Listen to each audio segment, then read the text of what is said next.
Oh, hi, there it There we is. go. Finally, Okay, that's good. I'm going to start the transmission now, okay? It'll be simple. We'll do a small introduction. Hello everyone. My name is Jonathan. You can talk a little bit about yourself, and then I will play your Haakon Fossen, and we'll be talking a little bit about our thoughts and the relationship with, and wait until the end, and you can answer the question. Exploration. Okay, it's good to have all of you here with us, and Professor, it's an honor to have you here. I'll let my friends speak a little bit. They will introduce themselves, and after that, we'll talk a little bit more about the talk today. Okay. Olá, gente. Sejam todos muito bem-vindos. Hello, everyone. Professor. My name is Welcome. Jonathan. We are here today with então, Professor gente, Haakon Fossen. We'll be talking a little bit about thoughts and the relationship é uma parceria aí da SEG with Petroleum e da Exploration. O Jonathan It's good to have all of you here with a us. SEG e eu Professor, it's an honor representando a to have you AAPG aqui here. da UNICAMP. I'll let my friends speak a little bit. They will introduce themselves. Assim. And after that, we'll talk a little bit more about o professor vai falar, the talk today. E eu queria agradecer a todo mundo que está aí. Olá, gente. Sejam todos muito bem-vindos. Hello, e agradecer mais uma vez a SEG pela parceria. Então, gente, essa palestra de hoje, né, com o professor Fossen, é uma parceria aí da SEG e da APG. O Jonathan está representando a SEG e eu representando a APG aqui da UNICAMP. Yeah. Você está dando para me ouvir bem? Good. So I'm Haakon Fossen. I'm a professor in Norway. Então, o professor vai I'm very falar, happy to be eu queria agradecer a todo mundo join you que está aí and presente, talk a little bit about faults. And e agradecer mais uma vez a SEG pela parceria. Petroleum Geology. E vamos lá. About fluid flow, how faults influence fluid flow. And it's just going to be a short. So faults and faulting is a very big subject. We can't. That's good. So I'm Haakon Fossen. 40 minutes, but we'll try to get some of these potentials. And I'm very happy to be able to join you and talk a little bit about faults. And this is supposed to be in the context of petroleum geology. So what will actually happen now is that something about we're going fluid to play flow, how faults influence fluid flow. We're going to play. Professor Haakon actually recorded the talk beforehand to avoid any connection issues. Faults and faulting is a very big subject. We are actually going cover to very much in 30-40 minutes, to you guys. Try to get some of the essentials. What we'll try to do now is explain a little bit in Portuguese, so excuse us, Professor. Então, gente, a gente vai falar um pouco. What will actually happen now is that we're going to play. O professor vai falar um pouco do. We're going to play. Professor Haakon actually recorded the talk beforehand to avoid any connection issues or low quality. No vídeo que ele nos enviou. E a gente queria agradecer a presença de todo mundo, falar que é uma grande alegria para a gente poder receber vocês e poder compartilhar também junto com a AAPG. É um assunto um pouco diferente do que normalmente a gente trata na série. Então, gente, a gente vai falar. Mas é sempre bom a gente poder expandir um pouco os horizontes, falar de outros assuntos, vai falar um pouco do que às vezes a gente não domina, é sempre bom poder aprender um pouco. Vai ser apresentada. Então agora eu vou tentar, eu vou colocar para vocês a palestra no vídeo que ele nos enviou. Assim que ela acabar, a gente só queria agradecer a presença de todo mundo, falar que interagirem com uma grande alegria para a gente poder receber vocês. Podem ficar à vontade e compartilhar também junto com as perguntas durante a palestra. A gente vai anotar todas elas e vai trata na SEG depois. Mas é sempre bom a gente poder escrever em inglês, caso não seja possível, não tem problema, a gente vai outros assuntos que às vezes a gente não domina, é sempre bom poder aprender um pouco. Então agora eu vou tentar. Eu vou colocar para vocês a palestra e assim que ela acabar, a gente volta para vocês poderem interagirem com o professor Haakon. Podem ficar à vontade e digitar as perguntas durante a palestra, a gente vai anotar todas elas e vai apresentar para o professor depois. A complete coverage of what is a very, very large topic. So here is the contents.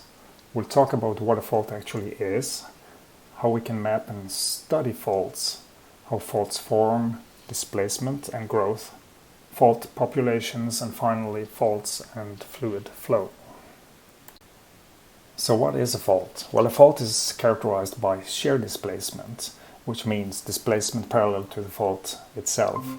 Whether we are in the extensional regime, the contractional regime, the strike slip regime, it's always movement parallel to the structure, to the fault. The other thing that characterizes a fault is brittle deformation mechanisms, which means fracturing and frictional sliding at the microscale. And this happens mostly in the upper part of the crust, as illustrated in the figure to the right, upper right. The upper 10 to 15 kilometers of the crust is where we primarily form faults. Deeper down we talk about shear zones, mononite zones forming in different ways by different deformation mechanisms. We also make a distinction between very small faults, and I call these shear fractures, like the left side picture here, shear fracture, very small, very simple, very clean, different from the right side picture showing a small fault with a more complex and composite structure. There are different ways of describing and classifying faults in terms of its internal structure, because there's a lot of variation. But one is the upper right here figure showing a fault zone with several parallel fault shear features and smaller scale features around in what's called the damage zone. And the lower left we have a more developed rock where we have a fault core that includes lenses of less deformed rock, and again the damage zone with smaller scale deformation features around this fault core. And in addition to this we also have drag, as shown in the lower right here, normal and reverse drag that can be of importance. So how can we map and get information about faults? Well, there's field observations, seismic data and experiments. And field observations are really good for details, small-scale geometry, fault properties, kinematics, and sometimes we find very nice examples to study. Hello everyone, we're sorry for the inconvenience. We had a small problem with the audio file that was sent to us. So what will happen now is that Professor will do the talk by live right now for you. We're really sorry, but we hope that you have a good time and hope we can learn something a little bit. So Professor, please. Thank you. Yes, so this is the presentation, faults and their relevance to petroleum geology, and gives the world of faults. And it's meant to be an inspiration for further studies rather than complete coverage of what is a very large topic. So what is a fault? We're going to talk about that. How can we map and study faults? How do they form? Growth, fault populations, and faults and fluid flow. So these are the main themes, topics. So what is a fault? Well, there's different opinions about that, different definitions. Everybody agrees it's characterized by shear displacement, so movement parallel to the structure, to what we call the fault. Like it could be in the extensional regime to the lower left here, in the contractional regime forming reverse faults, sorry, going back, or in the strike slip regime. So it doesn't really matter. It's in all cases the movement is parallel to the structure, to the surface, to the fault. Another thing that characterizes faults, that should be part of a definition, is brittle deformation mechanisms. Brittle, like reptile. So this is all about fracturing and frictional sliding, and things that happen deeper down in the crust. So if we look at this figure, can you see the cursor moving in this presentation? Can you see my cursor? At least in the lower left picture, you can see grains being crushed and fractured. So that's one characteristic of the other picture to the lower right, forming small microbreccias or cataclasites. And this happens, and I'm now looking in the upper right of the crust. That's where we have these kind of mechanisms, the crushing and frictional shearing, sliding. Deeper down, we have myelinites, dynamic recrystallization, and all kinds of other things making shear zones. But we're looking in the upper crustal regime, the frictional regime, where we have faults, basically. There are small faults. The picture to the left here shows some people will call this a small fault. Maybe a better term is a shear fracture. It's very small, simple, and clean, very clear cut. Like the small fault on the right is a little bit more complicated, more complex. It consists of structures in a zone. There's a car down here for scale. See, there is at least 2 different slip surfaces or small faults in a zone, and some smaller scale structure that we would see if we got a little bit closer. Faults. If we look at the real fault, it has complicated structures, at least basement. So here is a couple of different illustrations of faults. The one in the upper right shows sort of a fault zone. We call this a fault zone because it has several fault strands or internal slip surfaces. And then it has some small scale features around that define what we can call a damage zone. The structures related to the fault, they kind of disappear away from the fault, but it's part of a fault, all of these structures. In this figure, block sort of to the left, lower left, we can see a little bit more mature faults with lenses of less deformed rocks. What's black here is what we call the fault core material, and then again a damage zone of small scale structures that could be fractures, deformation bands, veins, and so on. So all of this altogether a real fault. And then in addition to these structures, we can see in the lower right here, drag, right? So of layers around the fault, which is not really part of the fault itself, but it's related to the fault. So faults are really a little bit complicated structures. Simple one. So how can we get information about faults? We can go in the field, make field observations, seismic data, or we can do experiments and look at different kinds of experiments. So going in the field, it's very important. So you can see the real thing. You can see lots of details, geometries, 3D outcrops like this one. We're going to move around this outcrop. There's a person for scale here. It's a very nice reverse fault zone. Again, you can see it's a little bit, if we go back here, it's a little bit complicated. This fault is not one. People talk about fault planes that don't really exist only in seismic sections, things like that. In reality, it's a body, it's a volume of deformed rocks, right? So in this case, we can follow this around and go in and look at details. Nice. That's not so common that we can do that in the field. Restricted observations.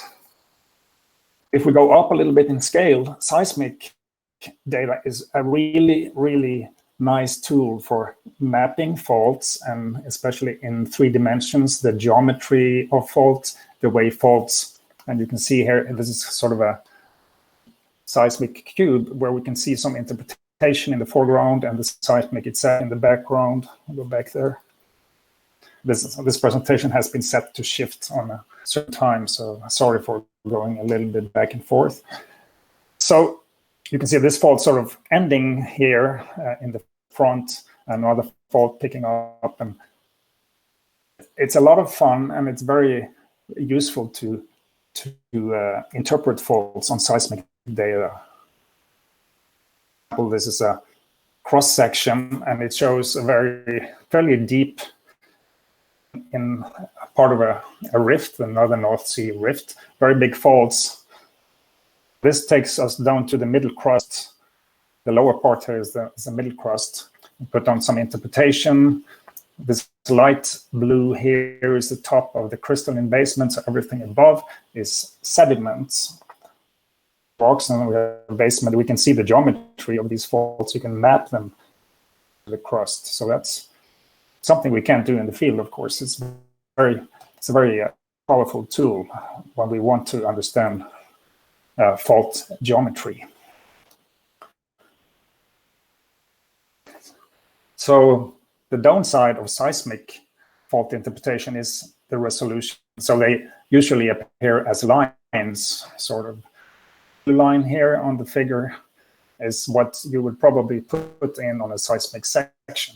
If you could walk into the seismic line and look at the details, it might look more like this. This is a photo I stole from analysis group in Dublin on the internet, so it's not my photo.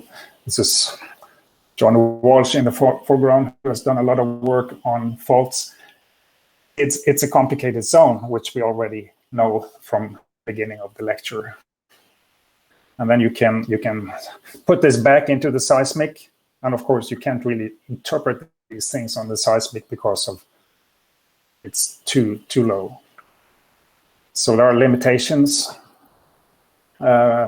with seismic data that we have to be aware of. Don't see the smallest scale features. Then there is physical modeling. And this is an experiment from Aachen, Germany, where there is sand and clay layers, and then they deform these things. You see, here's a step. So the base on the left is moving down. We get the fault, and we call smear of layers in between the sand, which we will come back to later in this presentation.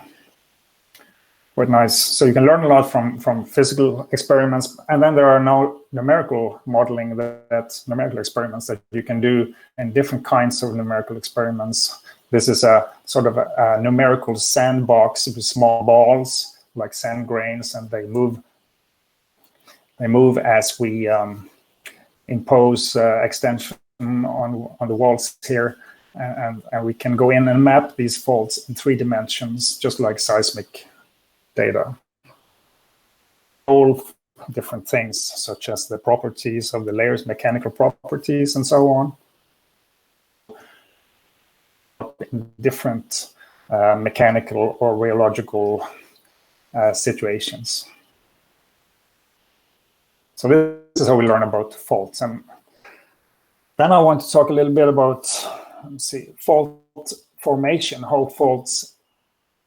Sometimes faults form like just a single surface, but more commonly they form in a more complicated way. So there's a lot of small-scale structures that are associated with faults. Show some of them, and it gets kind of complicated when we put them all together. Stylolites, veins, tension gauges, and something called P shears and R shears, Riedel shears. R and with a little dash, R with a little dash. It's kind of antithetic Riedel shears. And if we have dextral shear zone, they will have different orientations as indicated in this upper figure. It became clear a long time ago, people did these kind of experiments putting clay on top of 2 pieces of wood, for example. Pieces of wood in a strike slip fashion. And then when they looked at the top of the clay, there wasn't a single fault plane developing. What they saw was a lot of small scale structures, slightly oblique shear zone to the fault zone. and then they link up, form continuous but complicated, sort of complex fault. Let's see here. This is from New Zealand, a strike slip fault breaking the ground. Straight fault. It forms all these little fractures, shear fractures with different orientations. And in fact, in this case, we can see R and the R prime, just like this. The R, the redout shears in red, and the antithetic ones in light blue. So this is a dextral shear. The R's, right, in the upper this figure, here we get the shear zone, the fault zone itself, like this. And you can see a complicated set of structures, not so complicated, but a little bit. Connect, and then we make the fault. And that's how we make actually a fault zone. Here are some smaller scale example. There's a coin in this middle picture showing shears dipping to the right, connected by something that may be more like P shears. R and P on the right side. And the lower figure here is an experiment, plaster experiment. And we can see we now have a continuous fault. Details, we can see these little right dipping features, which are the R shears, even some extension fractures here, and then they connect to form the fault. So that's, and then you end up with, as I said, not a single plane, but a more complicated. Here is another way that faults form. In this case, we have a very set of layers, the blue limestone here. In between, we have the weak shale. When you have these very strong layers, you tend to form oftentimes extension fractures, tension gashes. These are the first layers to fracture the strong ones. Connect, go back here, they connect in figure B here across the shales. Fault, again, you have a fairly complicated zone of deformation that constitutes your fault. Here is what a fault oftentimes look like in a sandstone in principle. Deformation band faults. If you look at the figure to the right, we can see little features. I'll show pictures of deformation bands later. And you will see how they link up and they add up. That then at some point develops into a fault.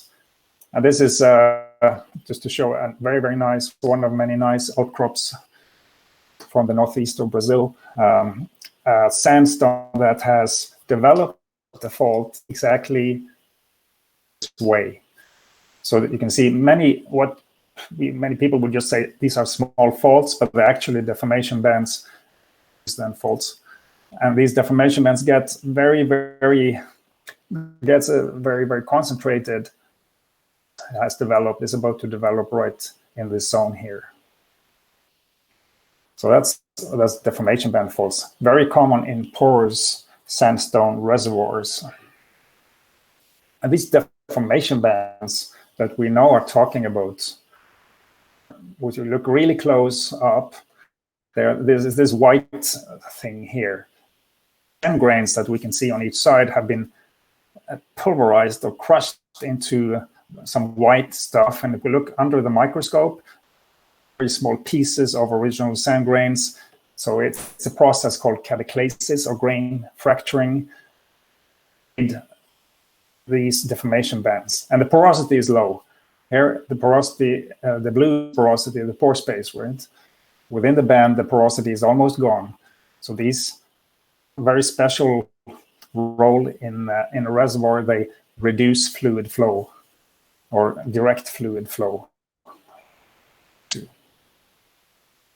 So that's deformation bands as small scale structure. Okay, we'll go back to step back a little bit from the small scale structures and look at faults in general again. Displacement offset. That's characteristics of faults, right? So a fault, look at this upper figure, the two red dots here, and the end, or vice versa, of the fault. These are called tip points. Let's see, oops. It's not work, I'm sorry. Sleep. So there's tip points, and you can see that the displacement of this layer increases until we get to the central part, and then it decreases again. F on the top indicates the two tip points, and then we have the vertical axis, displacement increasing upwards, so we get increasing displacement toward the center, and then it tapers off 0 at the other tip point. Now, if we look at the whole fault surface, now we'll talk about fault surface, the whole slip plane, if you like. Points are just points on what we call a tip line. We'll look at the lower figure here, and the outer elliptical line, kind of greenish in this figure, is the line where the fault vanishes, where there is no more displacement. That's the tip line of the fault. And then we can make contours if we have, for example, good seismic data, and contour the displacement. And ideally, we find that the maximum displacement is in the middle. And then it decreases in all directions, upwards and sideways. So we can illustrate that in a figure like this too. The fault's partly into a box, and we have the maximum displacement in the middle and the tip line like this. The B figure to the right is actual fault mapped from seismic data. It's actually from coal mine data, I think. Matter. It's a natural fault with a 50-meter displacement in the middle, decreasing outwards. And we can make a profile across this one and a displacement profile. And what you could do then is also find, right, how fast does displacement vary as you walk along a fault. And it's about, in this case, it's about 0.06, 0.07. What does that mean? We can go to this figure here. Well, if the gradient is 0.01 kilometer along strike, then the displacement will change by 10 meters. And if it's 0.1, it will change by 100 meters if we walk 1 kilometer along the fault. Lines in the plot to the right illustrate. And what kind of a plot is this? Well, this is a length Dmax, maximum displacement plot. So for each fault, for example, the one we're looking at here that we had over here, length of the fault from one tip point to the other, maximum displacement, Dmax. Now these two parameters we can plot in this diagram, and we get the point for that fault. A large range of faults from very small in the left side to very, very large. Doesn't really say, but this is meters. So this is 1,000 meters up to, let's see, back to that. There we go. To very, very large faults, 1,000 kilometers. And deep max along the vertical axis. Very nice linear relationship. This is log diagram. It's the exponent is close to 1, which means it's linear. So there's a constant as L increases, Dmax increases, and the way that these two change relative to one another is constant, whether you are looking at small or large faults. So that's nice. If you know one of them, you can say something about the other. Faults have larger displacement than small faults, and this is the relationship. Although there's quite a bit of scatter, of course. And these two lines, D equals 0.1 and D equals 0.01 L.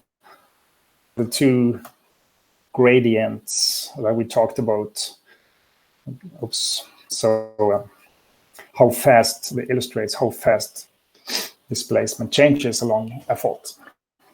So that's something that's useful when you drill through a fault, for example, and you know the displacement, then you can say something about the length of that fault and so on. Another real fault. This is more typical, looking at the fault surface itself, and then sort of the fault being generated into a surface. On this fault, things are much more complicated. Third for displacement and has maximum displacements. This is here L1 close to the L2, and then some other ones too. So there are actually several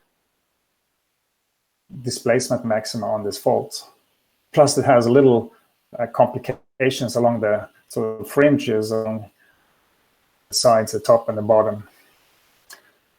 So what does this tell us? Actually, maybe it's better to look at a fault that is a little bit simpler, like this one here. What are we looking at now? And on the top here, we have a map. And we're going to look at this fault, black fault in the middle, A to C. That's the fault that we are looking at in this colorful diagrammed space. And cool, this is colored with respect to throw, so is warm colors. So here's one maximum, here's the other maximum. And these two maxima project like this onto the map. So why do we have, how come we have two maxima here? Well, the simple explanation is that we had two faults growing together to form one longer, much longer fault. Just like these two gray faults above it to the west could possibly to form a longer fault. And we can see that in, for example, experiments. And this is a experiments. That's plaster, kind of wet plaster filled into a box, and one of the sides of the box alongside here is pulled out, and you make faults, and you can see the map on the right to make things a little bit clearer. A lot of small faults in the beginning, more extension, the middle set here, and we get these little segments. And in the lower figures, we see a very continuous fault F1 dash, but you can see the complications that has to do with the history of this fault, the way it formed these little small faults linking up and forming a long fault. This is the way that long faults form most efficiently and most commonly. There's the same map. So this three figures here are the three figures to the right, and then if you look at the lower left figure, we have repeating again down in the right corner. F3, F4, and F5 connect one continuous fault in the upper right, and then F3 in the lower right figure trying to connect to F6 and F7. It's not quite successful yet, but it will if the strain increases. Where faults are trying to connect, about to connect, not quite connected yet, are called or relay ramps. And in these places, there's a lot of small-scale deformation of the layers that are affected by faulting. So if we go in the field and look at this, this is places you can, well, there's several places you can do that. This is actually a grub and step over structure in southern Utah. Hope you can see the arrow that we're going to focus on. Let's go down on the ground, and it looks like this. Fault 1. It's a big displacement in the left, and then it gets smaller and smaller to the right. And look at the bedding in the ramp. It's exactly that it ramps up to another higher level. fault 2 that picks up that displacement and continues to the right and into the picture. This is very important to understand, and it's shown schematically. The right-hand figures, faults here, it's fault tips approaching each other, overlapping in B or in C with some internal structures forming in between, bending of this layer in C. Oops. And then they connect and form a continuous fault here related to the history of linkage. And this evolution can stop at any point during this sequence of these. So it can stop at any point, depending on whether deformation in general continues. The next slide, I think I forgot to delete the.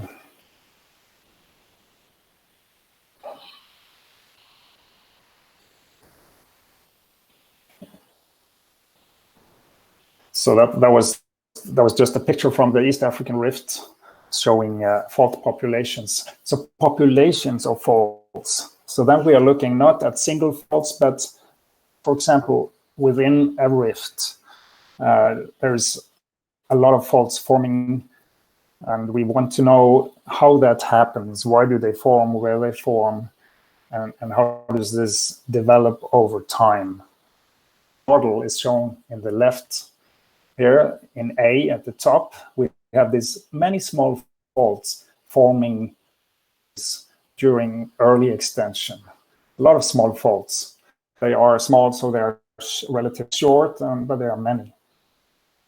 The tips propagate, faults become longer, and some of them will get close to each other and interfere and connect back relay structures. And the ones that connect most efficiently will become the longest fault. And then the idea is that the other small faults become useless and die, and the big faults take over and picks up all the extension that follows.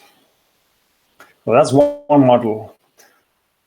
In reality, there is always some underlying structure that could potentially influence where faults form.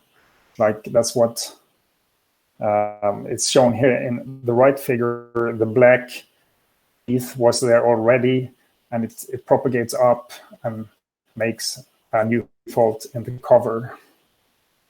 Not as simple as this simple model to the left, but people try to think about fault population evolution in terms of these kind of models. Strain. Look at these two maps here. The one to the left shows faults and a lot of small faults, and most of them are parallel, right? So and the strain is relatively low, the amount of extension across here. And the other map, which is from the same rift, but a part of a rift that has been extended more, shows a more complicated pattern. Differences is connectivity. There's a lot of isolated faults in the left map. On the right-hand map, connected. You can go from one to the other continuously. And that's important in terms of fluid flow. Another thing that is interesting with the right where extension is higher is I've painted them red, all these faults that are at an angle, many at a high angle, to the main faults. I think are faults that formed at the late stage because of stress variations between. So, like if you have a soft cake, for example, and if you cut, they're going to and it starts to move. These pieces start to move, and the cake is going to break. These long pieces are going to break up, just because of differential slip rates and so on. So we talked about small faults being early and becoming inactivated, but you actually, it seems you form new faults, small faults also later for different reasons. Local stress variations are oftentimes at higher angle to the main faults. So that's a typical feature of fault populations that have developed quite far. And if you can, we mentioned seismic resolution.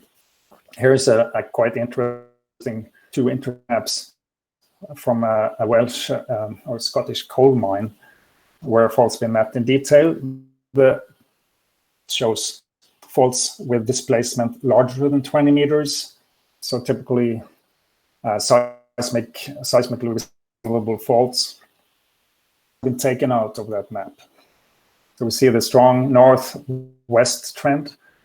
And then to the right are all the small faults that are too small to be seen on seismic data. If this was only data, seismic, this would be below resolution. And you see, we cannot take what we have from the big faults and project down to the smaller scale. The small scale faults have different orientations. There's a very strong northeast, southwest signature, for example, that is not so well expressed in the larger faults. So again, like we looked at this map to the right, differently oriented from the large faults.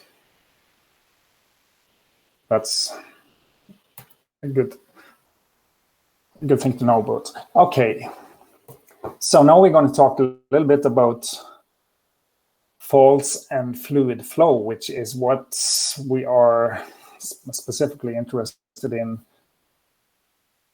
of petroleum geology. And if we think about large faults, they are very useful in the sense that they can create structural traps. And this is a very typical structural trap that we find in many rifts, where we have a reservoir that has been faulted and tilted, large-scale fault blocks, so maybe kilometer scale. Tilted, the oil and gas fluids are gonna, light fluids are gonna flow up along the bedding layers. And then if you have a cap rock, like a shale on top, that seals off the top of this, then it's gonna be captured there. And there's a lot of giant, very large oil fields and gas fields that have this structure bounded by faults, created by tectonics. Big faults.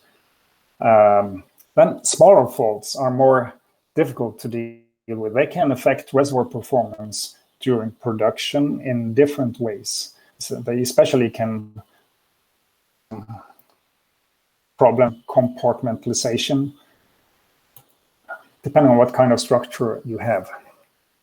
We talked about deformation bands, for example, a very different property from fractures. The deformation band is to the left, a very simple field, very porous sandstone. You put water on one side, and it doesn't really get through the deformation band very easily.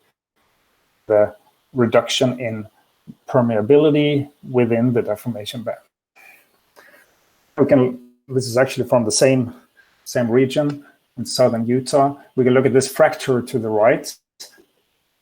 Bleached halo, a zone around it that it has been bleached by fluids flowing up along the fracture and reducing the iron in the siltstone on each side. So this is evidence for fluid on the fracture. The other one is evidence for fluids not being able to cross the structure, the deformation band. To understand the differences between different kinds of structure in terms of fluid flow. Another fault, this one is near the Bighorn Mountains in Wyoming. The east side fault is above the person, the geologist there. It's actually a geophysicist, doesn't matter. And you can see in the fault zone here, there's a reddish color. Oops, it's different from all the rocks on each side. Again, evidence for fluids flowing up along the fault. And in this case, precipitating iron oxides in the fault zone. So that's flow along faults. And it's important to distinguish between flow along faults. But these two can be very, very different. The way faults can conduct fluids along their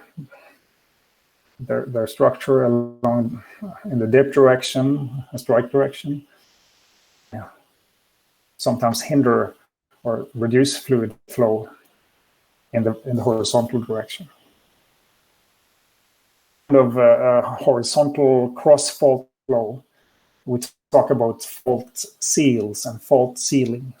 To what extent do faults reduce fluid flow from left to the right in this figure? And one is called juxtaposition seal in this very schematic figure. That's just when you have a rock, non-permeable rock on the hanging wall here. So it seals off the sandstone. That's obvious. Number two, it's called self-seal. And it means the sandstone reservoir here. Sorry, the sandstone reservoir is in touch with itself here, right? This thick sandstone, it's the same as this thick sandstone where the number two is. If there is a seal there, it's called self-juxtaposed seal, but it would depend on crushed and the porosity being reduced to the extent that fluids can't flow across there. And that's good to evaluate. Then there is an interesting one called shale smear seal.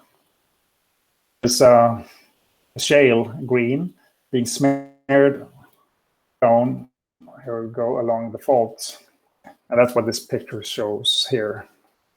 Let's look at this in a little bit larger. This was this number two, self-juxtaposed seal. The sandstone being in contact with the sandstone itself, there is no complete offset.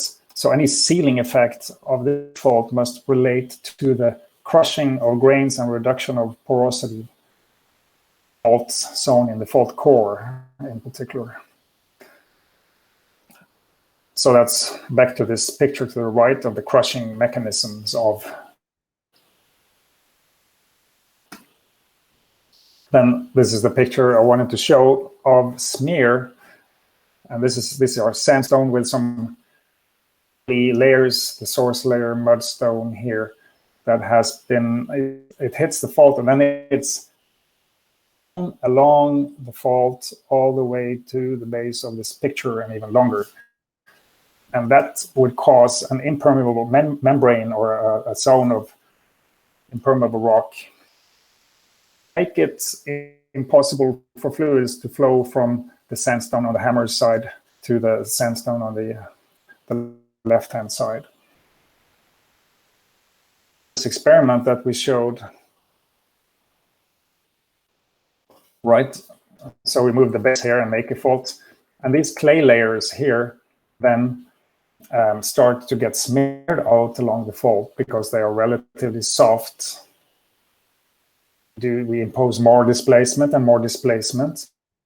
And eventually we form a zone of impermeable clay along the fault zone. And this would stop completely the flow of fluids from one side to the other across this fault. And then you can evaluate how likely is it to form this smear, do with how much clay you have, how many clay layers, how thick they are, and how big the offset is on this fault. The clay you have, the more likely you are to smear out your clay along the fault. But the bigger the offset, you are to to break that seal and make it discontinuous. And then there are simple formulas that you can come up with probability of fault sealing potential that we don't have to details of, but that's what they often do in oil companies. But there is another thing that is really important that has to do with seismic resolution. So we started out early by saying that the fault plane, it's a complicated zone, oftentimes quite complicated. And here we have faults done by the car here. It looks like it's more like a simple fault, but then it splits up into two very parallel fault strands in the fault zone. And because of that, this sandstone that is bonded by the red, is in contact with itself. It's in touch with itself across the fault and here and there because of this splitting of the displacement into two. And fluids can flow from one side here to the other because of that. The imaginary example of this fault, maybe we interpret it as a simple fault like this on seismic data.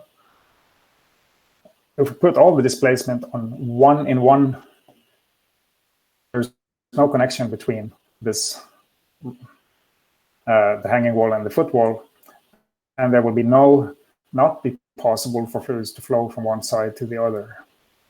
And then, yes, this is just a two-dimensional example, so you have to work this out in 3 dimensions. Maybe at some point there is. So that's another thing, but it's very important when you do seismic interpretations. So on seismic data, like we said, you don't see these difference between a simple single fault like the one that is illustrated in the middle upper part here, the simple faults, and or even fault drag in many cases. But the differences between these 3 cases is enormous in terms of fluid flow. So that's a very difficult problem to deal with for many where you only have seismic data to look at. So we're talking about faults again being complicated features and difficult to predict. They can change, like we look at this this picture here on the left. The change is from a single structure at the base to a more complicated structure farther up. Consequences for the contact relations across the fault. It's very difficult to predict. Big consequences. Okay, let's go to this one. Faults. We mentioned faults in porous sandstone, so we'll get back to those in particular. They also have a damage zone of permeability reducing structures called deformation bands. And this is to show a picture of a fault. This fault here in southern Utah has 6 meters of offset. And the sandstone here on the upper right is in the footwall, has been down faulted. And all these deformation bands here too, some fluid flow and negative influence.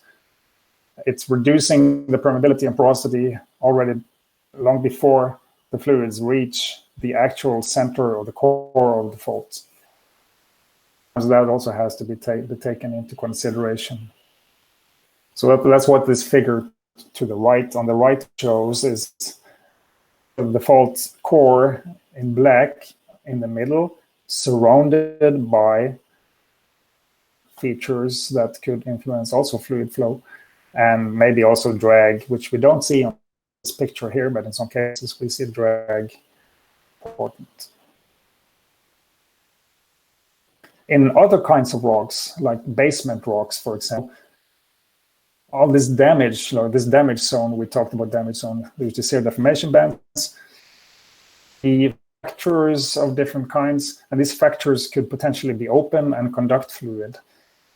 So here we have the opposite situation. We have porosity, an increase in permeability, the closer we get to the fault core. Also increasing oil saturation if you have oil in this rock. So we always have to pay attention to what kind of looking at. And connectivity, back to these figures, like we mentioned that already. The map on the left, the faults are very isolated, many of them. The big ones have grown together. You can see from the way they connected to form long faults, but most of them didn't yet.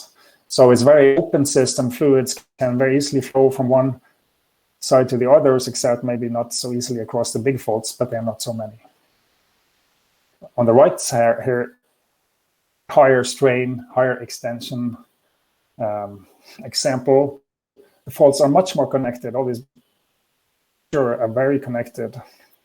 So fluids can have difficulties moving from one of these fault blocks.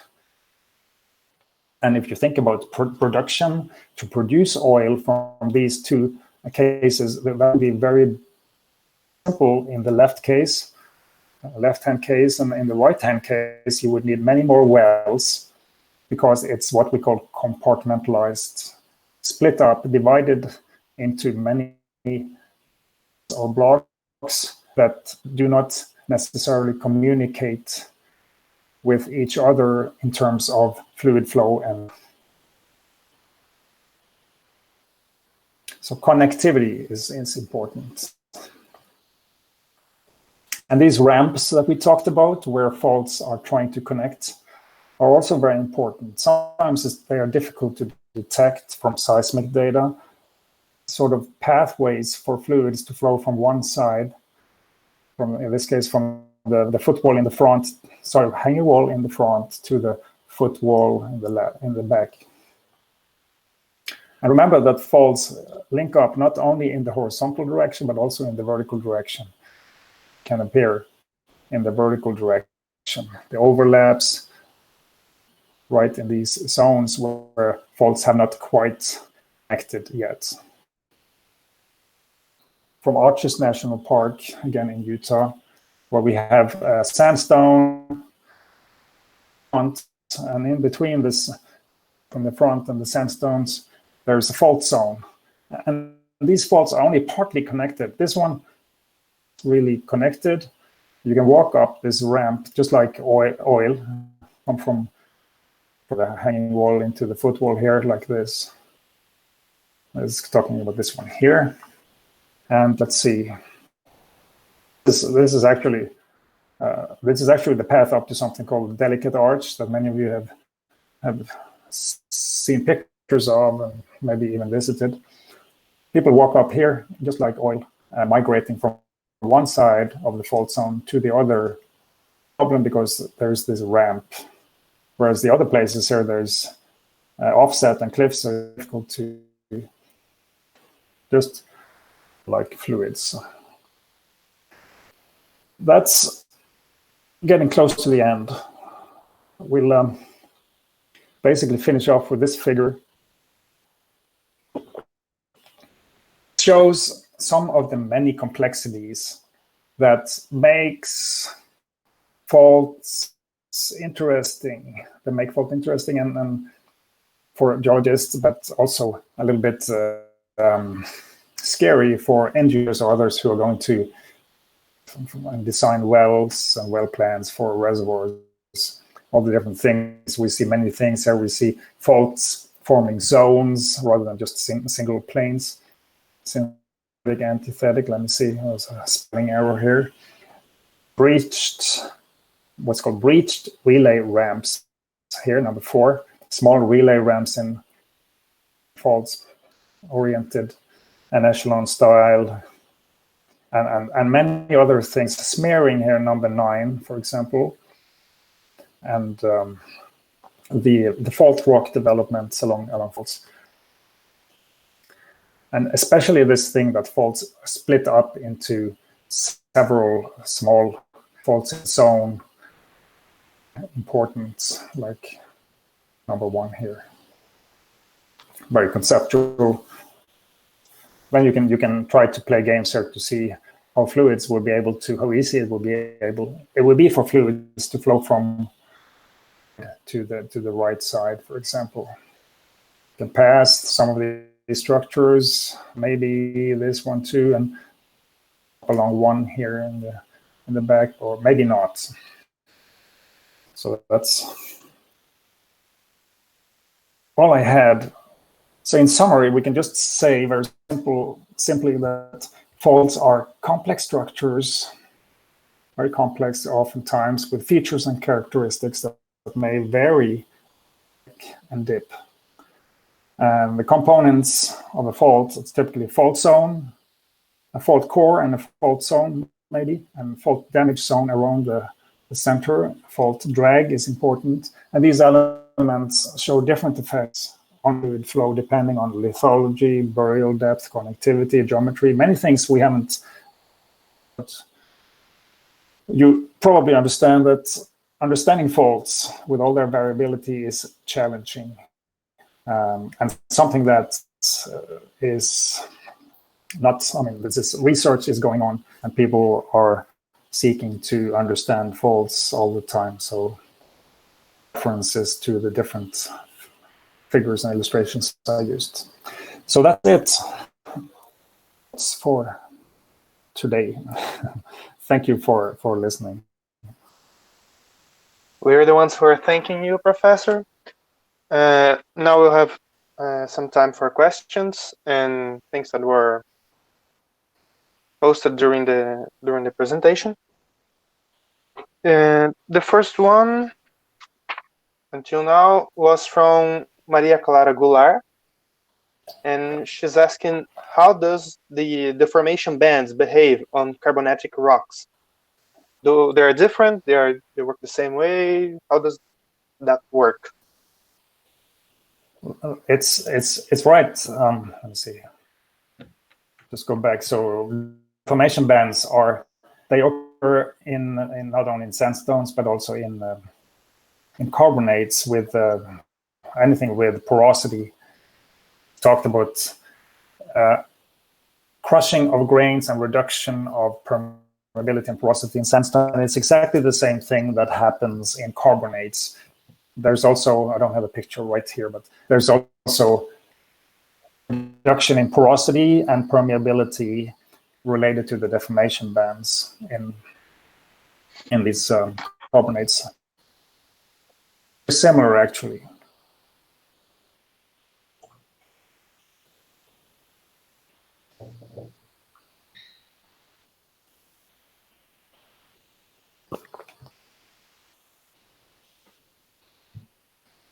We're waiting for more questions.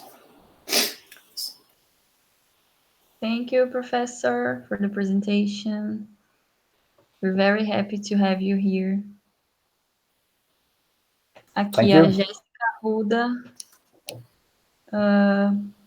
perguntou, in a fault, what would be the spatial relation between the sealing zones with the open space zones?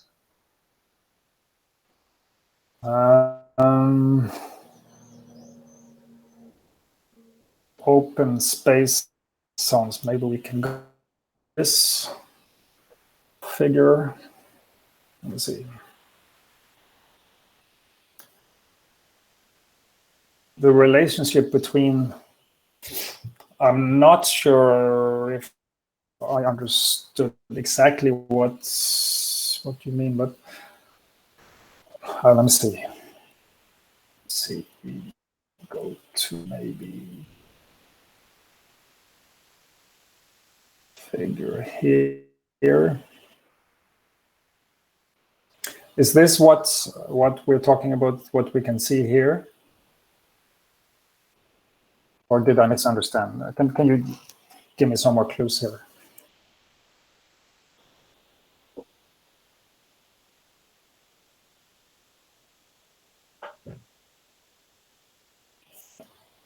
Is the question related to, for example, this figure?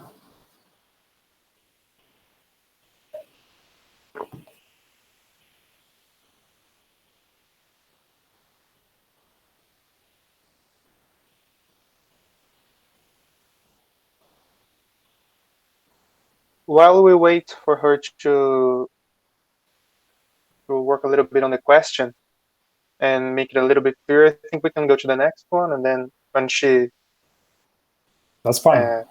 Completes it, we can ask it again. So Fabio Domingos is asking for you to comment on the role of shear fractures versus faults at a reservoir scale. So shear fractures are small. We'll talk about shear fractures as small features like this one here, right? And they are shear fractures are part of the damage zone of many faults. Bigger faults like the fault to the right here, if you go up close and look at the small scale features, you can find shear fractures between these faults here. You can see some small ones. It's not so easy to see here. Okay. Maybe some small ones in here, and sometimes around. And this is part of both the fault zone and the damage zone. What kind of role they play on whether we are looking at a sandstone that is quite porous, then you get deformation bands, and we have shear deformation bands that correspond to shear fractures, reduce fluid flow, and we had a picture, let's see, here, for example. And this fault here, these are shear features. And I would like to call them exactly shear fractures. Between fractures and deformation bands. Fractures are structures where cohesion is lost and where permeability and porosity is increased. The opposite of what happens when you make deformation bands, but they are both shear features. So shear fractures would, in this case, if they were real fractures, they would potentially increase permeability in this zone. Now, these could also be veins, but shear fractures would do something similar. They could potentially open when fluid pressure gets high enough, and you will get a very permeability zone related to these shear fractures. And then the faults, what was the other thing? The faults, I mean, the core itself is more difficult to actually not so permeable, but it can open vertically so that fluids can flow vertically, but across flow is very limited across most fault cores. I don't know if that was an answer to the question. The other thing I could remind us of is that the difference between and faults, so they are both shear features, right? But the shear fractures are just simple single structures mesoscopically, so on. Whereas the fault is more complicated, complex structure with many features associated with it. I don't know if that was if that covered the question.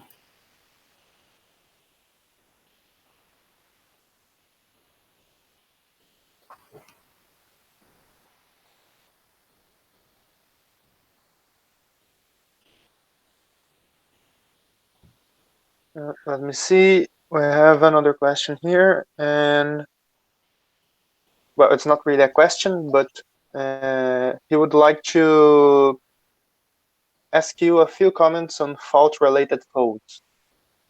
Mm-hmm. I didn't talk.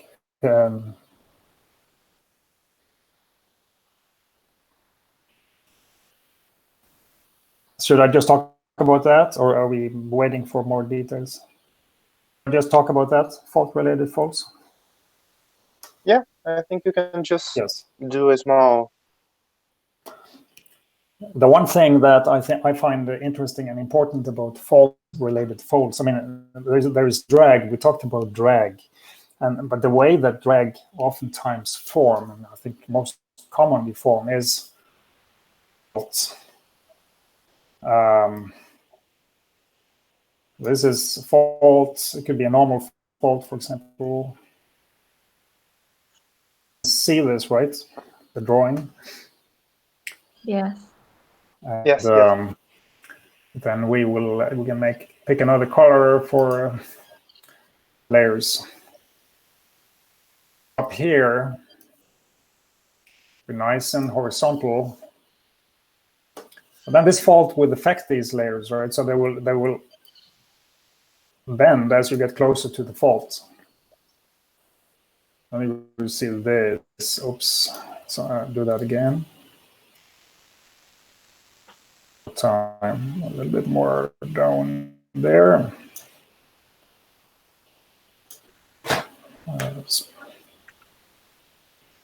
Like this. Okay.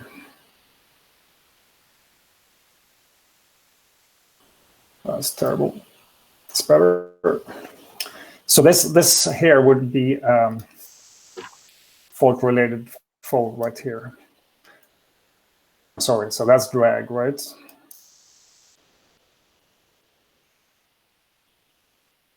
Drag, which is a fault-related fold, but this one is also a fault-related fold. This is stage 1 and this is stage 2. When this fault upwards, it's going to cut off this fault, and so this fold, this kind of drag feature here, and this is called a fault propagation fold, because it's the fault propagates and it creates a fold. So let me write this fault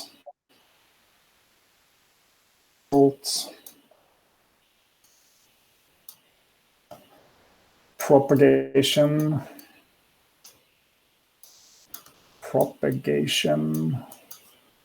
fold.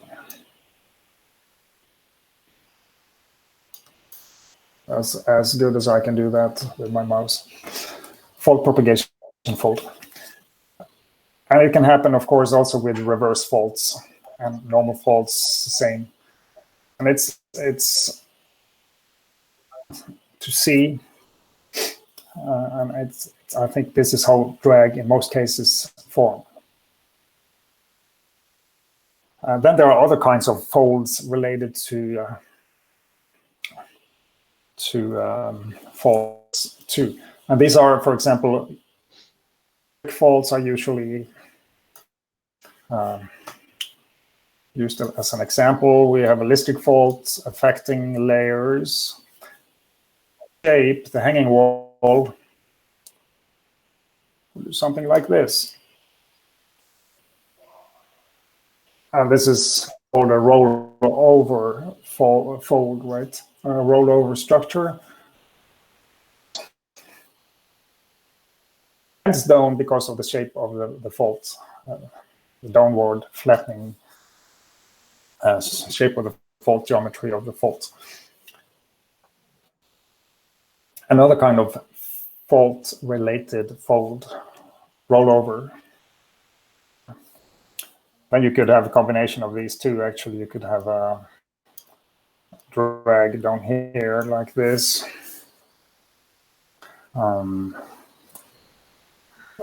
So that's, yeah.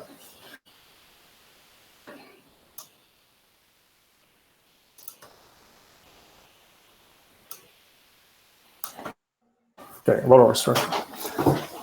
I think that's the two most simple and common fold structures that I can come up with right now. Okay. Well, thank you. It was very elucidative. So I think we will be going to nearly closing. We're almost at 2 hours of stream, so I guess you're a little bit tired. We'll have a few more questions, and then we can call it a day. Yep. So let me see the next one. Fabio Domingos is asking if is it possible to apply concepts of fault connectivity enhancing fluid flow at the reservoir scale for a hydrothermal or system in the basement? Absolutely. So what faults do with fluids, here's my PowerPoint, it's here. What faults do with fluids is completely dependent on what kind of structures, which again depends on what kind of faults forms in. So in some cases, like we talked about fractures, shear fractures, we mentioned veins briefly. Like in this case, back to this case, so in some cases we form permeability reducing structures. In other cases we form, and this is just a schematic figure, but the basement, for example, when we make a fault in a granite, we form fractures, not deformation, but fractures. The thing can open, they open a little bit, and they can open more if there is fluids pushing way through this rock and creating elevated fluid pressures. Like in hydrothermal systems, that's very important.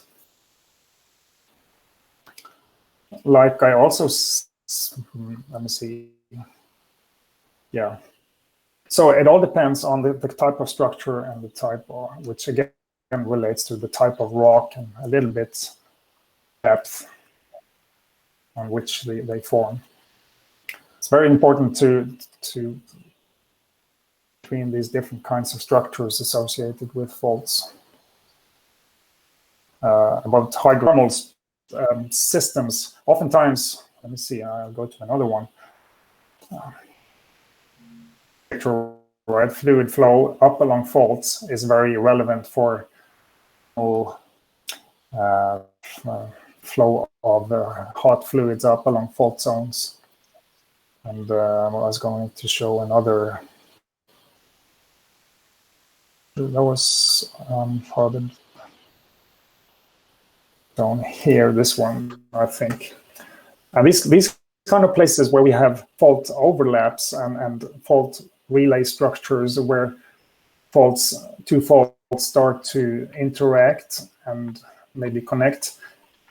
These are places, so say if there are fractures in the forming during faulting, there will be more fractures than elsewhere along these faults because of the complicated deformation that happens between these two fault tips. So right here, there will be a lot of fractures that can create fluids. So you will get oftentimes concentration of fluids flow up in these sites here. So that would be places like, go to this plaster model, places like here and there.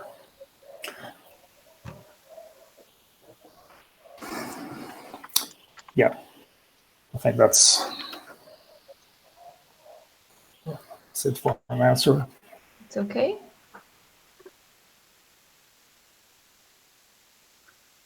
Here we have one more question. Do Caio Tavares. What are the best structures to explain the mechanic of pegmatite intrusions, hot faults or shear zones?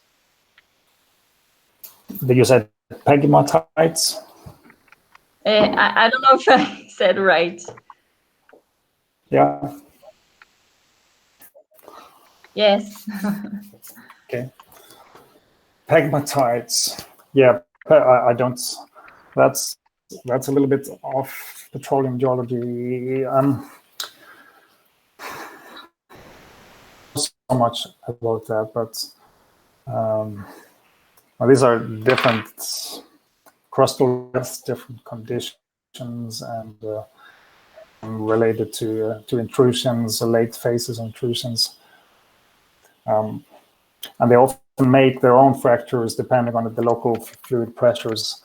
This is something I can't really give a good answer right now without looking into it a little bit more. Sorry. Okay, thank you.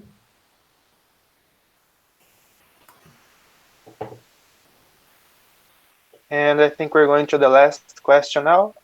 And it's from Jessica Huda. She was the one who asked it first, and we said we would go back to the question. And she rewrote it like this: how would be the spatial distribution of permeáveis? Permeable and unpermeable zones. And so she says that in one of your slides you showed external and internal zone control. Would that be that thing? This distribution of permeable and unpermeable zones. Not sure if I'm saying it right. Yeah, we can look at this figure maybe. The distribution of permanent and impermeable zones, again, depends on what kind of rock we are in, whether we're in a porous rock, a reservoir rock that is non-porous, non-permeable, like a granite. But if we're in a reservoir rock, for example, it's the impermeable, depends on, I should say again, the direction of flow. Are we interested in a flow of fluids across faults or along faults? Because this is also very different. For example, this fault that we're looking at here in the left, there may be fractures actually along the fault here in the fault core or along the fault core that can conduct fluids quite efficiently upwards along the fault. And at the same time, core completely seals off, maybe it completely seals off this part of the reservoir so that there is no communication from to the other. This is it's very important to be aware of this difference. So when we talk about how fluid faults behave, we have to first ask this question: and what are we interested in? Are we interested in like hydrothermal systems where fluids flow up along faults and create, or are we interested in the reservoir production kind of setting where we're oftentimes more interested to talk about cross-fault fluid flow. So across this zone, the fault core, there will be little communication. It's hard to push fluids across the fault core. Very oftentimes in reservoirs can have some reducing elements like the ferment bands, but they don't stop fluid flow. They just reduce fluid flow usually and maybe direct the fluids in some different direction. Or that is most important when we're discussing fluid flow and across faults. I think that's a reasonably good answer to the question. Okay, so I think that does it for today. We thank you very much. It's an honor to have you here with us. And oops, thank you.